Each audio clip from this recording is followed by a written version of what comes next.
राधे राधे महाराज जी। गुरुदेव, आप कहते हैं ग्रस्त में रहकर भी हम भगवत प्राप्ति कर सकते हैं। महाराज जी, परंतु कैसे? क्योंकि ग्रस्त में तो हम अपने परिवार और लोगों में फंसे हुए हैं, अपना मोह माया से इस कैसे जहां जहां फंसे हैं वहीं से मुक्त हो जाएंगे। अगर हम अपने परिवार को भगवान का स्वरूप मान करके नाम जप करते हुए धर्म से चले तो भगवत प्राप्ति हो जाएगी। देखो, हम जहां फंसे हैं, किस में फंसे हैं? देह में फंसे हैं, और देह के अंदर जो बैठा है उसको जानते नहीं, इसीलिए फंसे।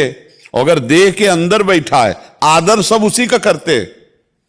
मान लो पति प्रिय है और पति की देह के अंदर से जो परमात्मा तत्व निकल जाए तो कितने घंटे कोई पति को रख सकता है? नहीं रखेगा। तो वास्तविक में हम प्यार उसी से कर रहे थे, परमात्मा से, पर ना जानने के कारण हम पति के देह से प्यार करते हैं और इसी में फंस जाते हैं। हम पति के देह को देखें, व्यवहार करें, पर अंदर भाव करें कि भगवान है, मेरा पति भगवान है, मेरा पुत्र भगवान बन के आया, मेरे माता पिता भगवान है, मेरा परिवार भगवान है।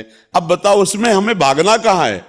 मंदिर में जो भगवान है वही मेरे पति में भगवान है, वही मेरे पुत्र में भगवान है, और नाम जप करो भगवत प्राप्ति तो हो ही जाएगी। और झूठ बात है नहीं, क्योंकि सब घट में वही राम रमा है, वही प्रभु विराजमान है। अब ये बात न समझे तो हम तो गृहस्थ हैं, हमको भगवत प्राप्ति कैसे होगी? तो पापाचरण करोगे, मनमानी आचरण करोगे तो दुर्गति होगी।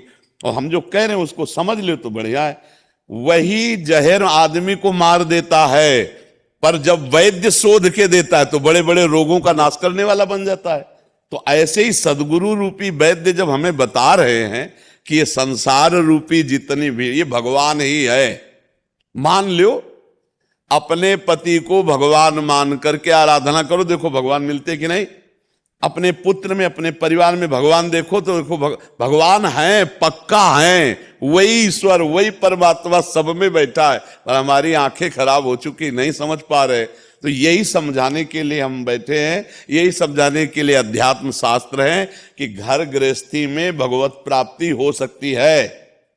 बस परिवार को भगवान मानना है। अगर ये मान लो, नाथ सकल संपदा तुम्हारी, मैं सेवक समेत सुत नारी, और नाम जप करो, पाप कर्म ना करो तो भगवान मिल जाएंगे। अब पाप कर्म करो, भगवान का सुमिरन ना करो, परिवार में कलह करो तो नरक जाओगे। सिद्धांत है, बस ठीक से चलो। क्यों? आप समझ पा रहे? क्या पति में भगवान नहीं है? क्या पुत्र में भगवान नहीं? तो हमको और कौन से भगवान मिलने? उन्हीं में भगवान को देख के और नाम जप करे तो भगवान मिल जाएंगे। हम एक पत्थर के टुकड़े में भगवान मान सकते हैं और हमें भगवान की प्राप्ति वो करा सकता है। एक पत्थर का टुकड़ा, उसे हम मानो शालिग्राम मान ले, शंकर जी मान ले, हम जो मान लिया तो भगवान मिल जाते हैं ना। हमारा मन संतुष्ट हो जाता है कि हमने भगवान की पूजा की, तो हम पति को भगवान मानकर उसकी पूजा करें, पुत्र को, परिवार को, माता पिता को, तो क्या भगवान नहीं मिल जाएंगे? पक्का मिल जाएंगे। पर हम माता पिता में तो भगवान नहीं देखते, उनको गाली देते हैं। पति में भगवान नहीं देखते, पत्नी में भगवान नहीं देखते, पुत्र में भगवान नहीं देखते। मंदिर में चले जाए तो मंदिर वाले भी भगवान तुम्हारे को नहीं मिलेंगे। घर के भगवान को ठुकरा दो, घर में भगवत भावना न करो तो बाहर भगवान कहाँ बैठे हैं जो मिल जाए? भावना है, भजन है तो भगवान है, भावना नहीं, भजन नहीं तो भगवान को देखकर भी भगवान नहीं मान सकते आप। दुर्योधन ने माना क्या श्री कृष्ण को भगवान?